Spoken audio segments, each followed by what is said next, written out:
भूलूं मैं अगर ए दिल तू याद दिला देना। शब्दों पे ध्यान देना। भूलूं मैं अगर ए दिल तू याद दिला देना, विरह के लम्हों का हर जख्म हरा रखना। विरह के लम्हों का हर जख्म हरा रखना। आज उस राधा रानी के प्रगटोत्सव के विषय में हम चिंतन कर रहे हैं, जिस राधा के नख में चोट लग जाने पर वो उस जख्म को कोरे देती है। 11 वर्ष और 56 दिन के कृष्ण जब ब्रज को छोड़ करके चले गए, स्थूल दृष्टि में यदि हम देखें तो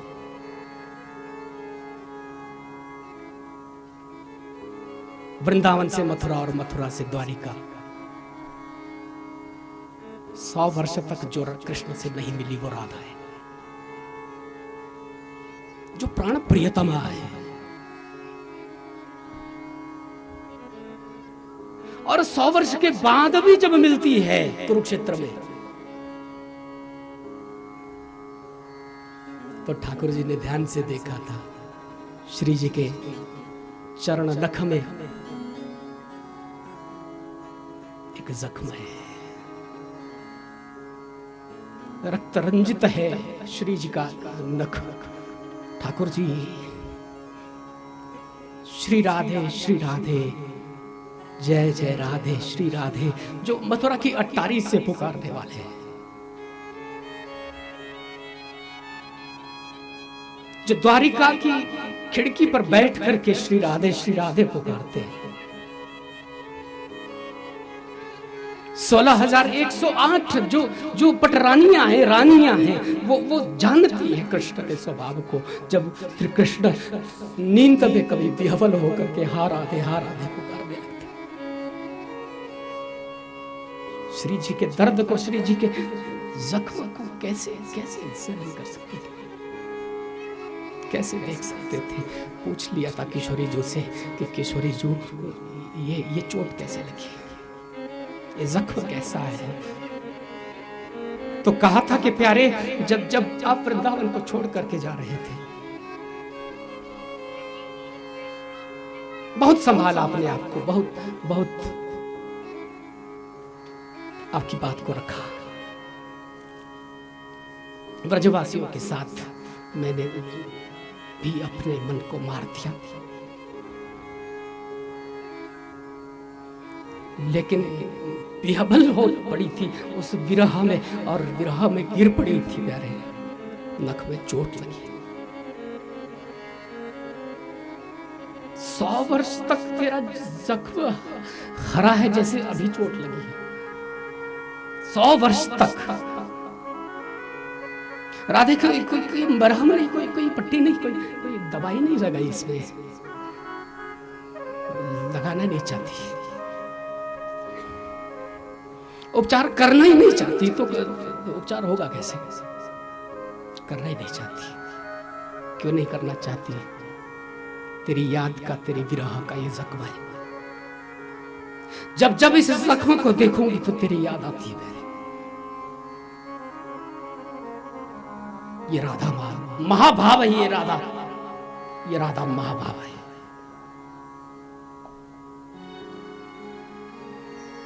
गोपी भाव, गोपी ब्रज की गोपांगनाएं, ब्रजांगनाएं, जो राधिका की ही काय व्यूह रचना है, केवल मात्र राधा की काय व्यूह रचना ही तो है गोपी। और गोपी भाव को सर्वस्व कहा श्री कृष्ण ने, सर्वस्व कहा गोपी भाव को। इतना ही नहीं, रासेश्वर ने अपने श्री मुख से गोपी के लिए कहा है कि गोपी, तेरे प्रेम के बदले में यदि मैं 100 बार जन्म लूं, देवताओं के समान मेरी आयु हो जाए, उम्र हो जाए, और तेरी सेवा करता रहूं, 100 जन्मों में देवताओं के समान अवस्था लेकर के मैं गोपी की यदि सेवा करता रहूं, तो भी गोपी प्रेम के एक कण को मैं चुका नहीं पाऊंगा। इतना ऋणी हूं मैं गोपी प्रेम का, उसके एक कण को नहीं चुका पाऊंगा। तो गोपी जब भाव है तो राधा महाभाव है। गोपी भाव जब हृदय में प्रकटता है तो ही कृष्ण से प्रेम होता है, अन्यथा नहीं हो सकता। जब तक गोपी भाव मन में नहीं जगा, कृष्ण से प्रेम नहीं हो सकता है। और गोपी नदी जब राधा भाव के सागर में विलीन हो जाती है, तो हमें राधा भाव का दर्शन होता है। वो प्रेम की धारा बह करके जब सागर में विलीन होती है, राधा भाव के सागर में मिलती है,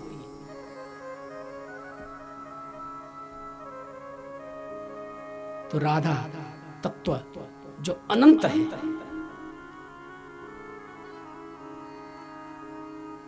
अपार है, अचिंत्य है, मैं कहूंगा,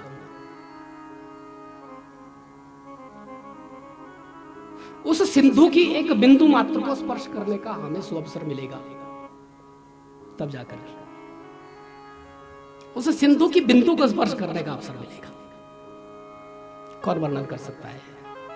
हम यदि चाहें कि 2-4 घंटे बैठ करके, या कुछ दिन बैठ करके, कुछ महीने बैठ करके, कुछ वर्ष बैठ करके राधा नाम के महात्म्य को जान लेंगे, ये हमारी मूढ़ता ही तो है। इससे अधिक कुछ भी नहीं है, केवल मूढ़ता है। हम जैसे अज्ञ लोगों के लिए सर्वथा ये अगम्य तत्व है, ये दुर्लभ है, अगम्य है। विशुद्ध कर्म राज्य, भक्ति राज्य और ज्ञान राज्य के परे का जो अचिंत्य भाव राज्य का प्रेम राज्य है, जिसमें अन्य किसी भाव का संश्लेष नहीं होता है, वो राधा भाव है। कथानक बहुत है, कैसे राधा जी का प्राकट्य होता है, बहुत सी कथाएं प्रचलित हैं, और मुझे कहने में कोई अतिशक्ति नहीं होगी कि जितनी भी कथाएं प्रचलित हैं वो सब सत्य है।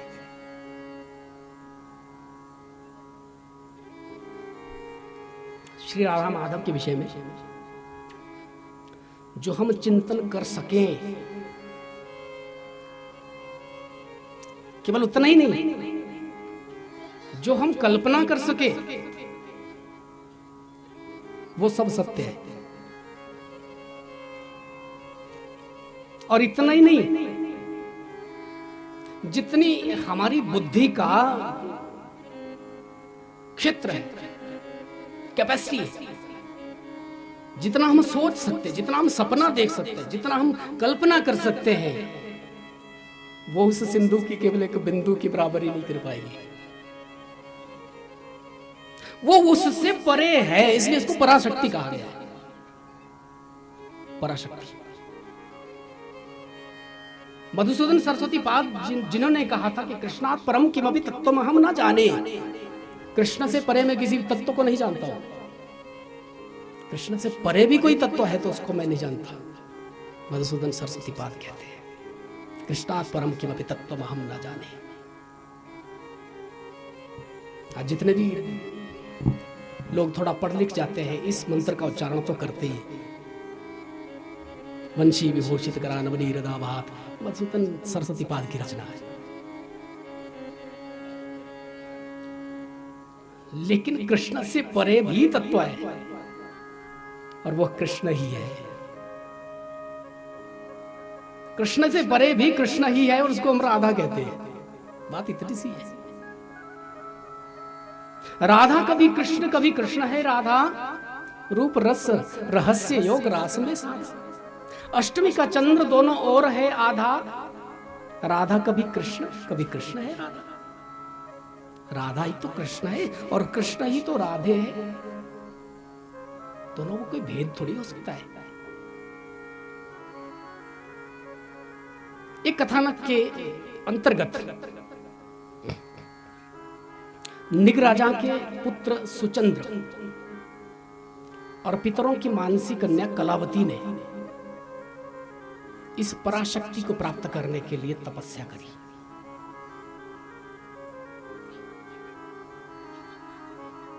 और द्वापरांत में, सतयुग में तपस्या की थी। इक्ष्वाकु वंश में पैदा होने वाले नृग राजा, उनके पुत्र हैं सुचंद्र। ये द्वापरांत में सुचंद्र विषभान बने और इनकी जो भार्या है कलावती वो कीर्तिदा बनी।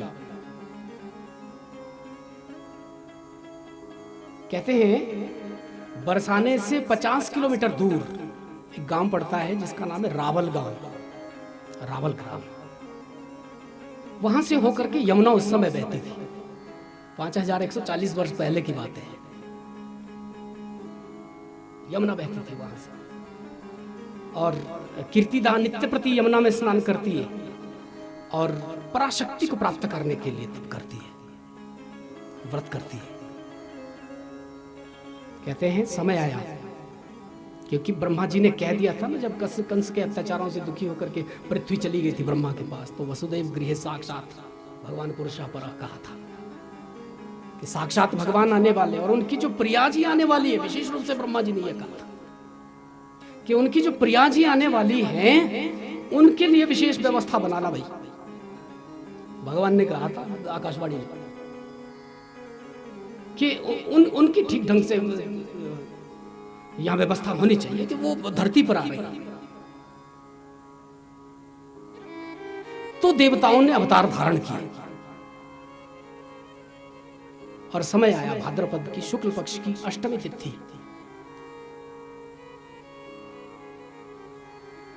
कीर्तिदा ने कमल के पुष्प के ऊपर कनक के समान उज्जवल कन्या को देखा है, जो कनक प्रभा है, सुवर्ण के समान चमक रही है। कन्या को प्राप्त किया, बहुत हर्ष हुआ था, लेकिन हर्ष के साथ साथ में थोड़ा दुख भी हुआ। बोले दुख किस बात का हुआ? दुख इस बात का हुआ कि कन्या के नेत्र बंद थे, वो नेत्र नहीं खोलती। 11 महीने तक कन्या ने नेत्र नहीं खोले और 11 महीने के पश्चात भाद्रपद की कृष्ण पक्ष की अष्टमी को जब ठाकुर जी आए और नंद भवन में आनंद भयो, नंद के आनंद भयो, जय कन्हैया लाल की जब बधाई गाई जा रही थी, तो वृषभान अपनी कन्या को लेकर के वहां गए। जब ठाकुर जी के सामने श्री जी को रखा था तो उन्होंने प्रथम दर्शन ठाकुर जी का किया। बोलिए बरसाने वारी की जय, कीर्तिदा कुमारी की जय, वृषभानु सुता की जय।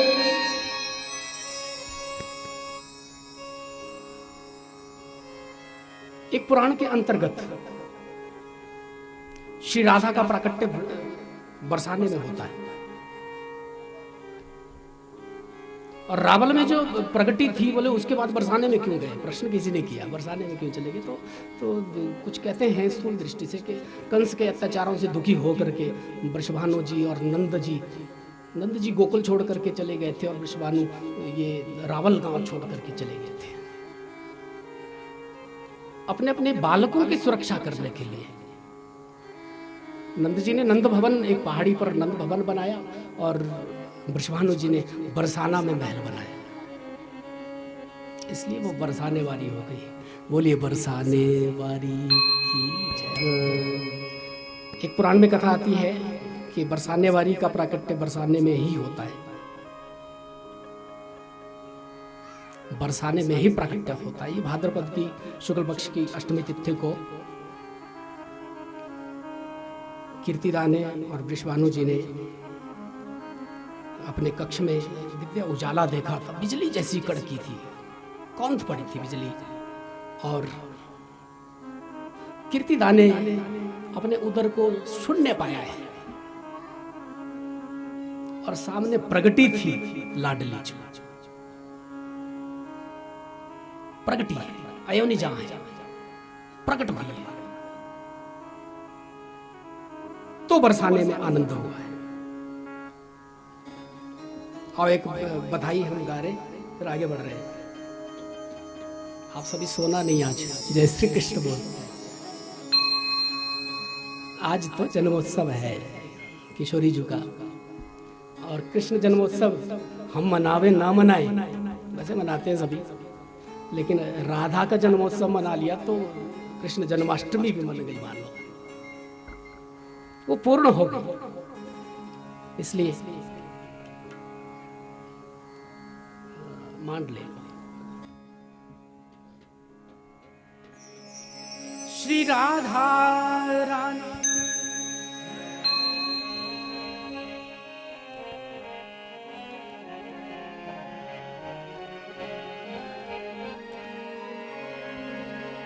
बरसाने वारी की जय, सैयों म्हारी बरसाने आनंद,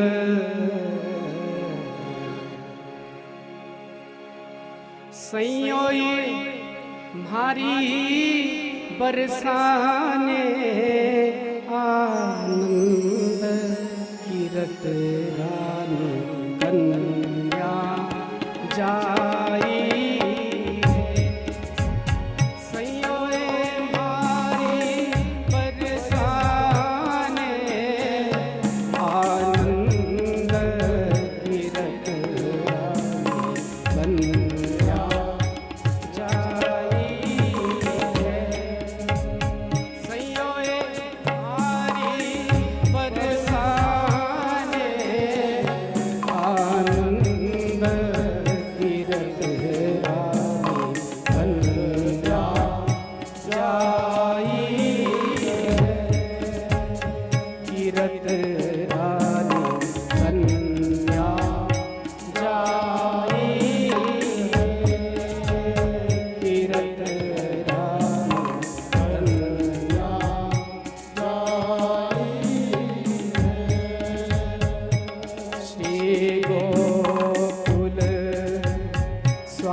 सैया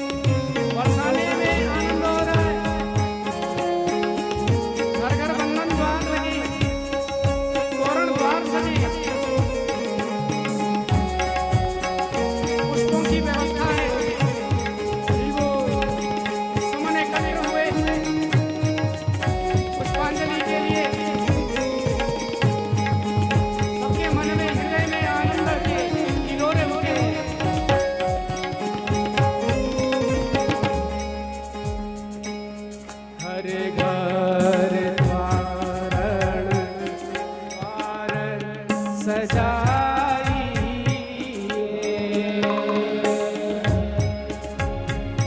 घर घर तोरण द्वार सजाई,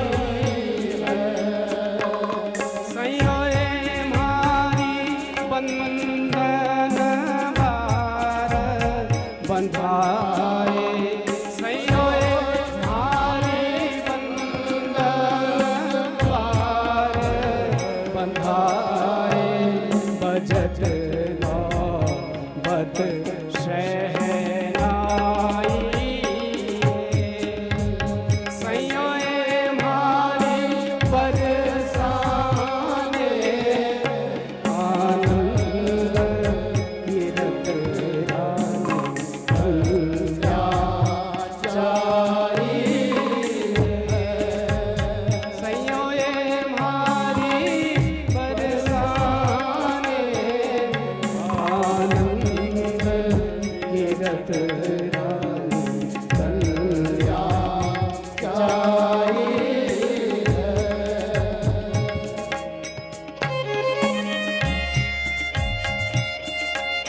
बधाई है इनको।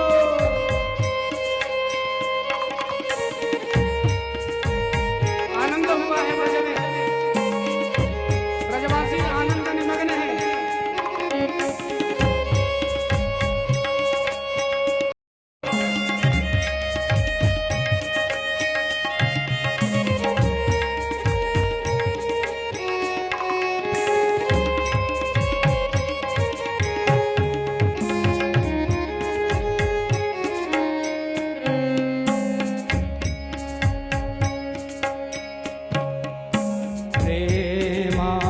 प्रेमानंद मगन ब्रजवासी,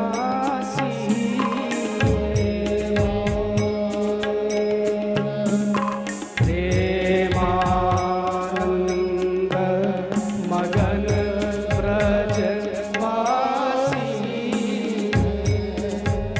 सैयोए मारी नाचत दे दे ताल, सैयोए मारी नाचत दे दे ताल, हरद दधि मुख लपटाई, सैयोए मारी बरसाने, आनंद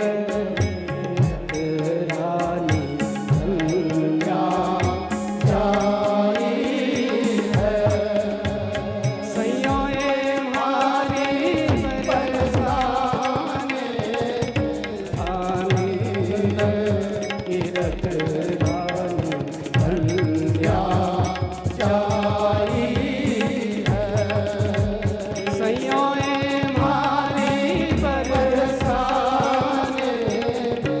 आनंद कीरत रानी कल्या जाई,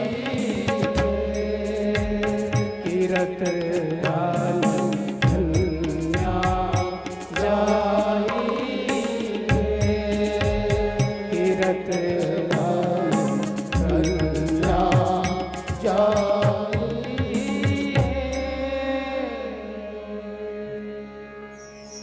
बोलिए वृषभानु सुता की जय हो, कीर्ति कुमारी की जय हो। और जैसा आनंद नंद के भवन में हुआ था ना, उससे थोड़ा ज्यादा हुआ वृषभानु के बरसाने में। क्यों? बोले नंद जी तो 9 लाख धेनुओं के मालिक हैं केवल, और वृषभानु तो 11 लाख धेनुओं के मालिक हैं, इसलिए वो वृषभानु है। तो दान देत वृषभानु राजाए, पंक्ति आई, दान देत वृषभानु राजाए, संयोय हरि मांगत गोद प्रसार। आज जो मंगते हैं बरसाने के, जैसे दरबार के मंगते हैं, वो गोद पसार करके मांग रहे हैं, संयोय म्हारी मांगत गोद पसार, मधुर रस प्रेम बधाई है। सुंदर बधाई कीर्ति जी को देते हैं, वृषभानु जी को देते हैं।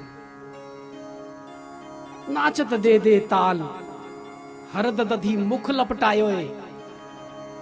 जैसे हल्दी और दधी का लेप जन्माष्टमी को लगाते हैं, राधाष्टमी को भी बरसाने में खूब हल्दी दधी का लेप लगा। जय जय श्री राधे, जय जय श्री राधे। श्री राधे जी प्रकट होकर के आई, आनंद हुआ। एक कथा के अनुसार ये शापित भी है, मुझे उसमें नहीं जाना है। जय श्री कृष्ण बोलिए, क्योंकि शाप नहीं, वो तो वरदान था। ठाकुर जी ने कह दिया था कि राधे ये शाप नहीं है, वरदान है। हम धरती पर जाएंगे और भूले हुए भटके हुए जीवों को अनंत प्रेम की राह दिखाएंगे, दिव्य प्रेम की राह दिखाएंगे। श्री राधा माधव धरा पर प्रकट होकर के आते हैं और भूले हुए जीवों को, दुनिया के सताए लोग यहां सीने से लगाए जाते हैं। दरबार में राधा रानी के क्या किया जाता है? जय जय श्री राधे,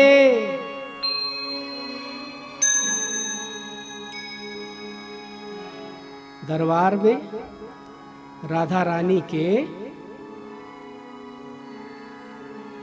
कुछ नहीं, दुनिया के सताए लोग यहाँ सिरे से लगाए जाते हैं। उनको ही बुलावा जाता है, दरबार बुलाए जाते हैं। जिन लोगों पर है जग वालों, वो खास इनायत इस माँ की, जिन पे खास इनायत होती वही बुलाए जाते हैं। और ऐसा कोई दरबार नहीं है जैसा ठाकुरानी का दरबार है। काहू के बल भजन के और काहू के आचार, दास भरोसे कुमरी के सोबत पाम पसार। किसी को भजन का बल है और किसी को आचार व्यवहार का भी बल है, किसी को कर्म क्षेत्र का बल है, किसी को साधन का बल है, किसी को साधना का बल है। लेकिन हम तो किशोरी जी के भरोसे पाम पसार करके सोते हैं, कोई टेंशन नहीं। जय श्री कृष्ण बोलिए, जय जय श्री राधे।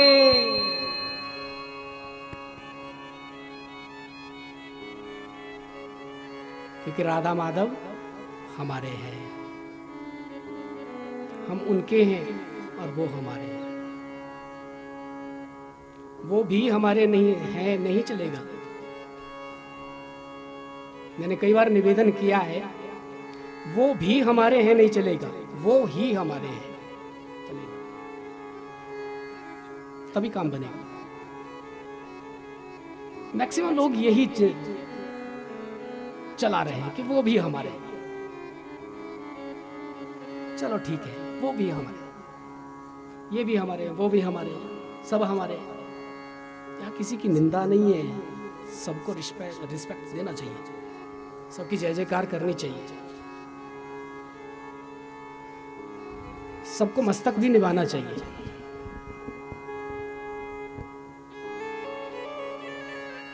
एक कन्या की जब शादी हो जाती है, पति के घर में जाती है, तो उसके लिए बहुत सी भूमिका निभानी पड़ती है, कई रोल है निभाने के लिए। उसको सास ससुर का आदर भी करना है, जेठ जेठानी का भी रिस्पेक्ट करना है, देवर देवरानी को भी स्नेह देना है। लेकिन जो पति की जो जगह है ना, वो कोई दूसरा थोड़ी ले सकता है। जय श्री कृष्ण बोलो। तो इसलिए वो ही हमारे हैं।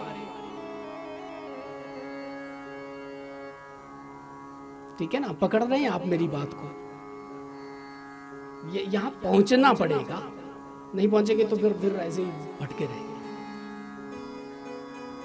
वो भी हमारे हैं से काम नहीं चलेगा, वो ही हमारे हैं। प्रभोरहम मम प्रभो, ये मंत्र है, रोज जपा करो। प्रभोरहम मम प्रभो, ठाकुर जी मेरे और मैं ठाकुर जी का हूं। ठाकुर जी मेरे, मैं ठाकुर जी का हूं। और जपने से भी कुछ नहीं होगा, ये मानना पड़ेगा भीतर से। इस बात को बिल्कुल जान लेना पड़ेगा, मान लेना पड़ेगा कि वो है मेरे, तो फिर कोई टेंशन नहीं रहेगी। राधे राधे।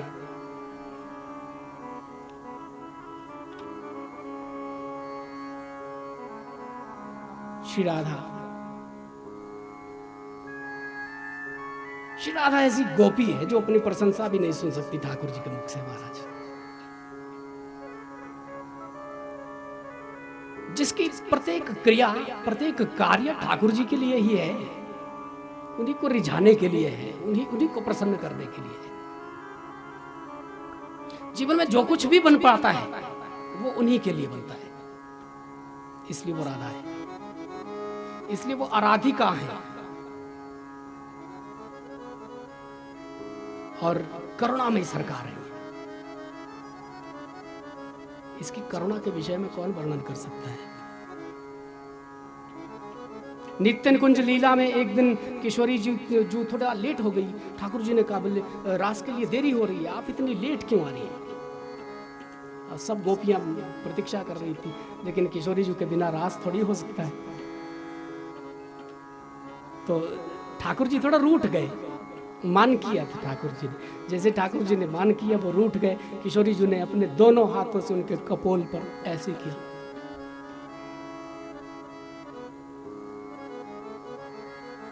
तो ठाकुर जी ने देखा बोले उस पे गाल पे तो वो दाल भात लग गया।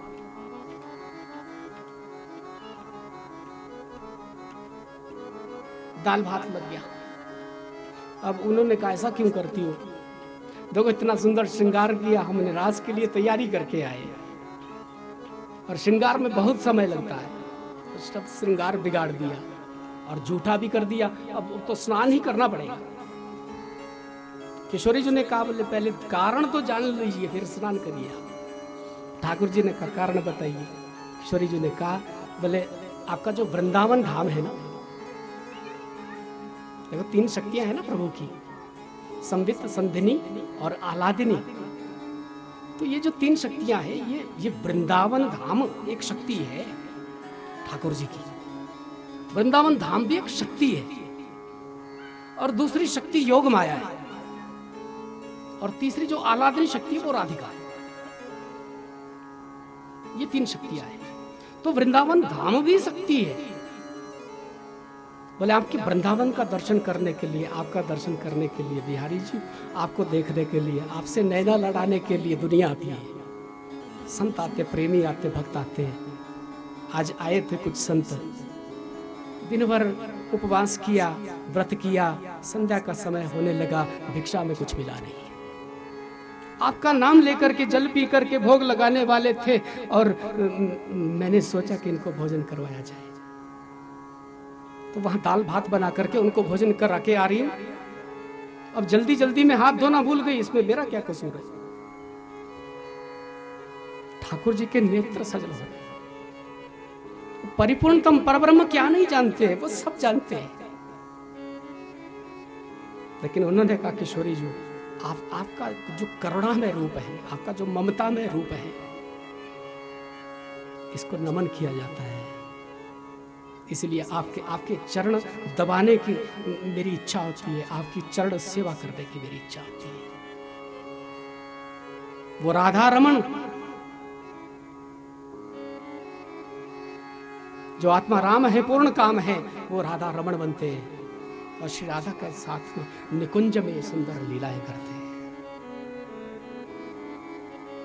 ऐसी श्री राधा का यह प्रकटोत्सव है। हमें सीखना है, इससे कुछ पाना है, कुछ लेना है। पूर्वाग्रह लेकर के यदि आप बैठे होंगे तो आप बोर हो जाओगे। राधे राधे बोलिए। आदमी बोर तो तभी होता है जब पूर्वाग्रह लेकर के बैठता है। मन से कुछ सोच के रखा होता है पहले से कि ऐसा होना चाहिए वहां पे, और वो होता नहीं, तो फिर दुख होता है। दुख नहीं होना चाहिए, आनंद होना चाहिए। इसलिए पूर्वाग्रह लेकर के मत बैठो। पूर्वाग्रह से ग्रसित व्यक्ति कुछ भी जीवन में प्राप्त नहीं कर सकता। पूर्वाग्रह से कोई व्यक्ति अगर ग्रसित हो जाए वो जीवन में कभी कुछ प्राप्त नहीं कर सकता है। विद्यार्थियों को यह शिक्षा लेनी चाहिए, सीखना चाहिए।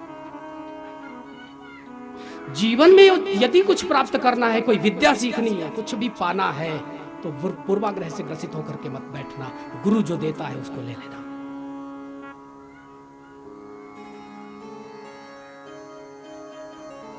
जो तेरी आवश्यकता है वो गुरु नहीं देगा। जो तेरी आवश्यकता है वो गुरु नहीं देगा। जो तेरे लिए आवश्यक है वही गुरु देगा। तुझे क्या चाहिए, तेरे लिए क्या आवश्यक है, ये गुरु जानता है, तू नहीं जानता है। वो गुरु है, इसलिए श्रेष्ठ है। तू समझ नहीं सकता है तुझे चाहिए क्या जीवन में, यही तो पता नहीं है महाराज, इसलिए भटके हुए हम लोग। हमें चाहिए क्या जीवन में, यही मालूम नहीं है हमें। उस दिव्यानंद को प्राप्त करने के लिए अपनी आध्यात्मिक उन्नति के विषय में कभी हमने विचार ही नहीं किया। माता पिता बालक नहीं पठावे, उधर भरे सोही पाठ पढ़ावे।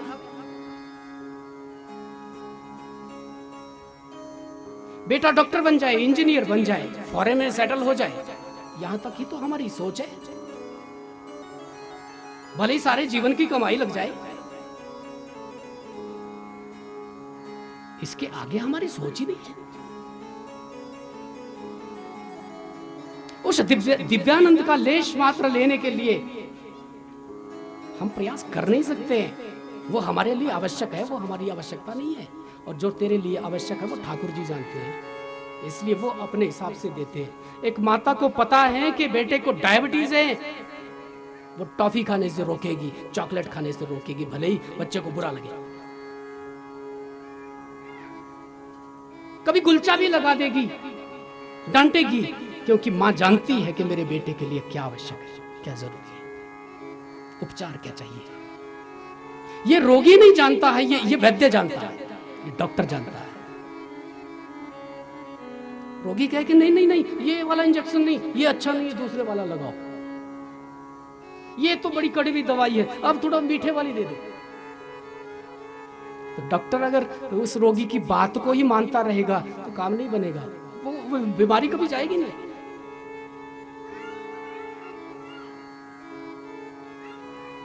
बीमारी क्या है?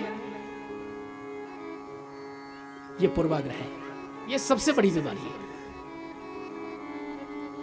पूर्वाग्रह सबसे बड़ी बीमारी है। आपको शब्द भले ही समझ में ना आ रहा हो, जय श्री कृष्ण कहे,